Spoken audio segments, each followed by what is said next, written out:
Death Angel here, coming to you from Slovenia, playing Metal Camp Festival tonight. It's gonna be sick. And I want to answer a question right now from James. James from Welland, Ontario. James asks, how much of an influence is Randy Rhoads to you? How important do you think his timing on the music scene was? Thoughts? Okay. Well, Randy Rhoads is a major influence to me, especially when I first started playing rock and metal, and he was pretty much really the first guitar god that was for me, an idol of someone that you wanted to be like, and that you wanted to play guitar because of. He's the reason why I play Jackson guitars. I was sold watching him play those, and I thought Flying V's were awesome, which I had a Flying V, Gibson Flying V before my Jackson, but man, when I saw Rhoads' Jacksons, dude, it was unreal. So I got to see him live, luckily. I saw him twice. I saw him at the Cow Palace on the Diary of a Madman tour, and I even saw him at Day on the Green, 4th of July, maybe 81, somewhere there. It was 4th of July, and they were the second band on out of 7 bands or something, but both times I was pressed up against the front row, getting my chest smashed up in there, right in front of Randy Rhoads. In fact, I've got some amazing photos that I took. My dad let me borrow his badass 35mm camera. I somehow snuck that shit in, and I got some really good photos that people have never seen of Randy Rhoads. I got to find those somewhere. But so that said, you can tell he's really a major influence on me. Along with a lot of other guitarists, but he probably was the first major influence for me. And his timing in the music scene, it was perfect, because the style of music that Ozzy was doing at that time, and the style of playing that Randy was doing, it was right up along, because kind of the flash guitar thing was kind of coming around the 80s. Eddie Van Halen was God at the time, and Rhoads kind of brought this kind of Eddie Van Halen-ish flash fucking lead jam, but in his own style. And at the time I preferred Rhoads.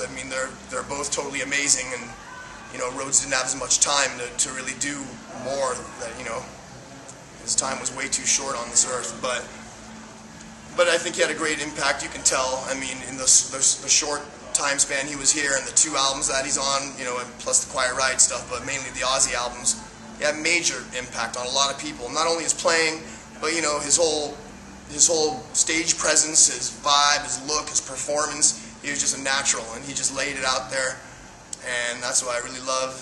And yeah, he'll always be my first. So there you go. Alright, this is Damien. We're in Slovenia, Pullman, Slovenia today at Metal Camp. Got a question from Craig on the DA board. It says, do you play acoustic bass on the Volcanic? No, I don't play acoustic bass. I played, for that song I played Jason Sukoff's jazz bass in the studio, and essentially what you're hearing are harmonics on the bass guitar, so that's why it has a different sound to it. It says, if so, what kind of bass did you use playing the effects? I don't think there's any effects on it, but I wouldn't be surprised if Jason put a chorus and delay on it to help it ring out. Sometimes to help get a better tone out of, for harmonics, if you roll off your bridge pickup, no, your neck pickup, so your bridge is playing, the harmonics will pop out more. It says, besides your Rickenbacker, what other basses do you like playing? Jazz basses, Fender jazz basses are really good feeling instruments. And on this tour, in fact, that's what I'm playing. I'm playing, whereas I play Geddy Lee's Rickenbacker, now I'm playing Geddy Lee's 74 reissue jazz bass. So you'll see a theme. And asks, will I sign the guitar? I will sign the guitar, Greg. Thanks, man. Cheers. Hey guys, this is Mark Osgator from Death Angel, answering this week's Q&A. Post-show. This is from Matt from Greece.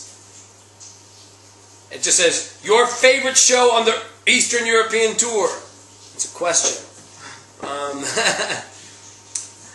tell you the truth, probably like a kind of a three-way tie. I had an amazing show. The first Italian show was absolutely incredible. Of course, I don't remember the name of the place, but it was in Italy. Ted, you don't remember the name of the first Italian show? Wow, if Ted doesn't know, I definitely don't know, but the crowd was fun.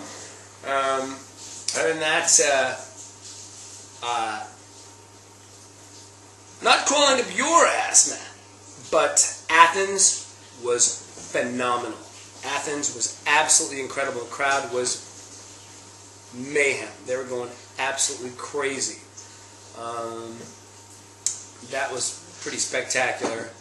And then, other than that, I might have, I loved all the shows, but those two really jump out in a pretty great way. I also, bar all the things that happened backstage, I had a great show in Sarajevo. And it was just the simple fact that we were playing Sarajevo. I mean, come on. So, because of that fact, it was phenomenal on stage, bar the, was it Damien getting pistol whipped